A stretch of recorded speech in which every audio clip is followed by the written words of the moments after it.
Hi guys, it's Monday and just finished my autoethnographic class, which I can't pronounce very well. But I just wanted to share a little bit of what my thesis is going to be about.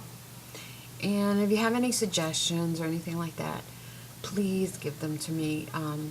The title of my thesis is called Lose the Accent, and it's about the struggles of migrating from Puerto Rico, which is a colony, even though it's called a commonwealth, and the issues that people faced, especially my mother coming here, and myself growing up in New York City and trying to assimilate. And here it is.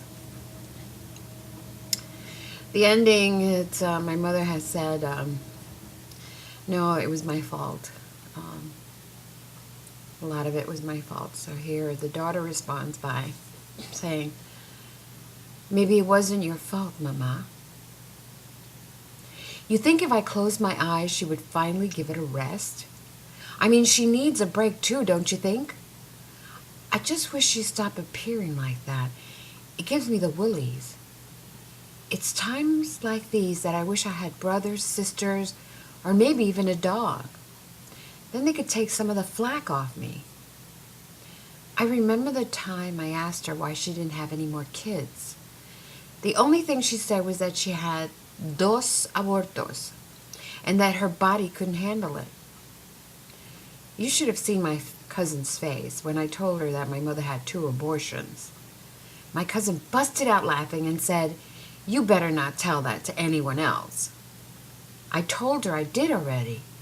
She said, "Do you realize what you're saying? In Spanish, when you say abortar, means a miscarriage, not an abortion." I could have gotten my mother in a lot of trouble in those days. I didn't know. Sometimes I thought that maybe she was sterilized but didn't want to tell me. I mean, in the 50s and 60s, the government wanted to control the Latino population by sterilization. Mama never wanted to talk about the babies she could have had. And I didn't push it either. Papa never mentioned it. In fact, it was such a taboo to bring it up. When I come to think about it, Papa was silent about a lot of things, except for the time he was in the hospital to get his gallbladder out. I had come in to visit him toting a poster of Albizu Campos, the great Puerto Rican revolutionary. He nearly pulled his IV off the tube.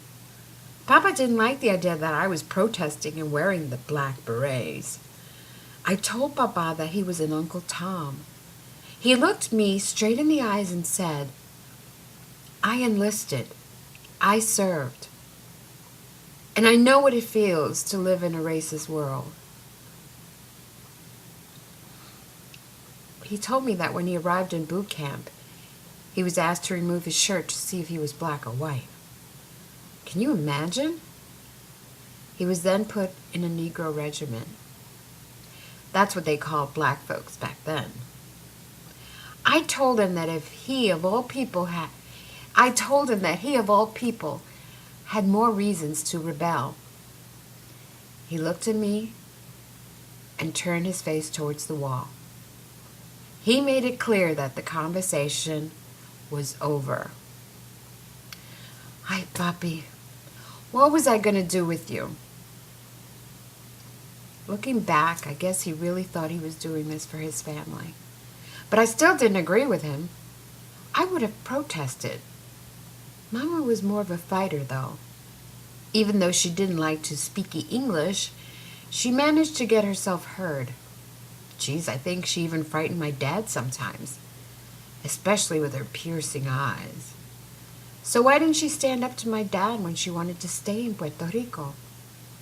Maybe things would have been a lot different, or maybe not. What was going on inside her mind when she realized that she would be saying goodbye to her home and her mother, and to travel north to New York City?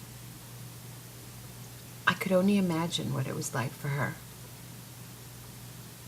So this is a piece of a larger show about the issues that came up throughout our lives that affected my mother and my father and my kids and my grandkids. So if you have any suggestions, please let me know. And you have a great day. Thanks for listening.